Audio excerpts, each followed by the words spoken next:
बिस्मिल्लाहिर्रहमानिर्रहीम। अस्सलाम वालेकुम वीवर्स। आज मैं आपकी खिदमत में एक ऐसी रेमेडी लेकर हाज़िर हुई हूँ जो कि मैजिक का काम करेगी। जिन लोगों को कठोर जोड़ों का दर्द है, ख़ास तौर पर जो गैंठिया के मरीज़ हैं, वो भी भागने दौड़ने लग जाएं। इसके अलावा जिन लोगों को बैकबोन का प्रॉब्लम है और चलते वक्त उनके घुटनों में से आवाज़ें आती हैं, उनका ये प्रॉब्लम जो है वो दूर हो जाएगा।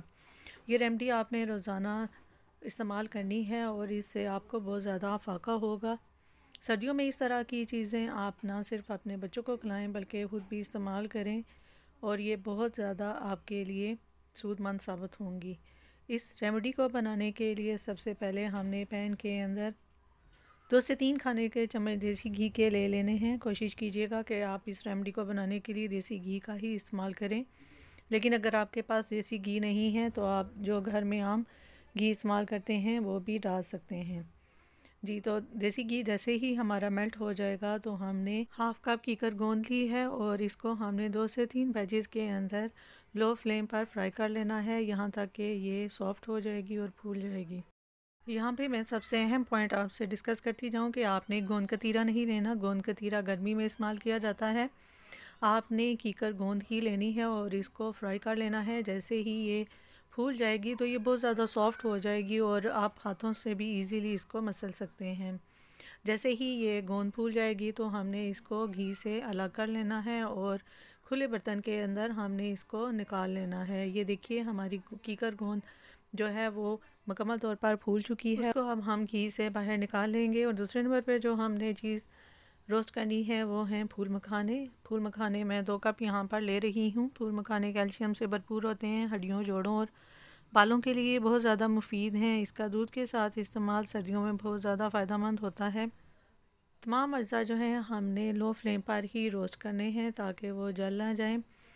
आप देख सकते हैं कि फूल मखाने भी हमारे कितने अच्छे रोस्ट हो रहे हैं और उनका कलर भी चेंज होना स्टार्ट हो गया है। रोस्ट होने के बाद ये भी बहुत ज़्यादा सॉफ्ट हो जाते हैं, जैसे कीकर गोंद सॉफ्ट हो जाती है।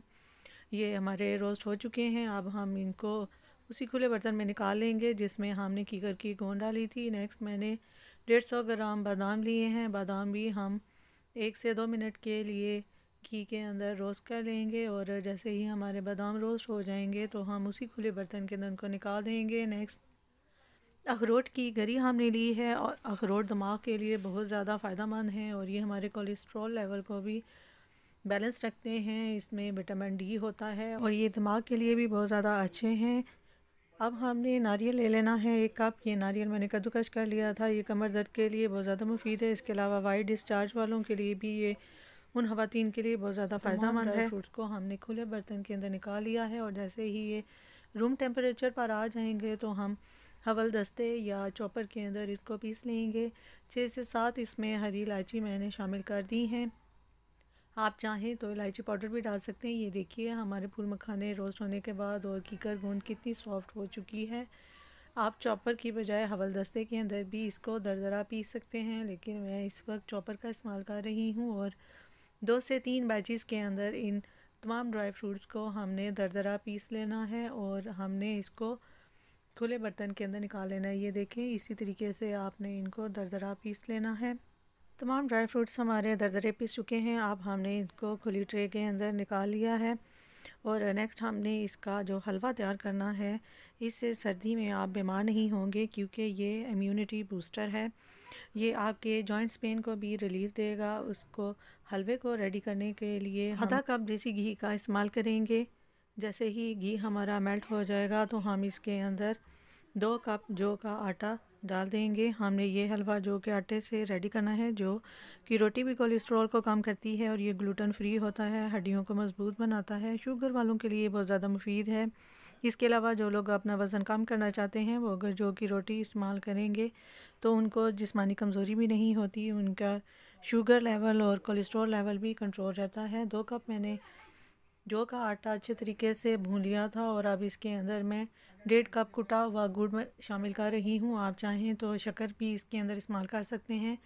इस बात का आपने ध्यान रखना है कि इसके अंदर आपने चीनी का इस्तेमाल नहीं करना। जैसे ही हमारा गुड़ मेल्ट हो जाएगा तो हम इसके अंदर 2 कप पानी शामिल कर देंगे। क्योंकि हमने 2 कप जौ का आटा लिया है इसलिए पानी भी हम इसके अंदर 2 कप ही ऐड कर रहे हैं और अब हमने इसको अच्छे तरीके से भून लेना है और पानी हमारा जैसे ही ड्राई हो जाएगा तो ये हलवा जो है घी रिलीज़ करना शुरू कर देगा। ये आप देख सकते हैं। हमने अब इसके अंदर तमाम ड्राई फ्रूट्स जो दरदरे पीस कर रखे हुए थे वो भी शामिल कर देने हैं और इनको हलवे के अंदर अच्छे तरीके से हमने मिक्स कर लेना है। स्टेज पे अगर आपको मेरी वीडियो ज़रा सी भी अच्छी लग रही हो तो फ़ौरन लाइक का बटन प्रेस कर दें और साथ ही बेल आइकन को भी और चैनल को सब्सक्राइब कर लें। हमारे हलवे ने देखिए घी मुकम्मल तौर पर रिलीज़ कर लिया है। अब हम इसको डिश आउट करेंगे। अगर आप चाहें तो इसमें से घी को निचोड़ कर इसके बासानी लड्डू भी बना सकते हैं। मैं अभी आपको इसका एक लड्डू बनाकर दिखाती हूँ कि कितना ज़बरदस्त इससे लड्डू भी बन सकता है। ये देखिए, और आप इसको 6 माह के लिए एयर टाइट जार के अंदर स्टोर भी कर सकते हैं। इसका इस्तेमाल रोज़ाना आपने रात को सोने से पहले 1 कप गर्म दूध के साथ करना है। वीडियो को लाइक और शेयर करना मत भूलिएगा और चैनल को मस्त सब्सक्राइब भी कर लें। नेक मनाओं के साथ अपनी नेक्स्ट रेसिपी तक इजाज़त चाहती हूँ। अल्लाह।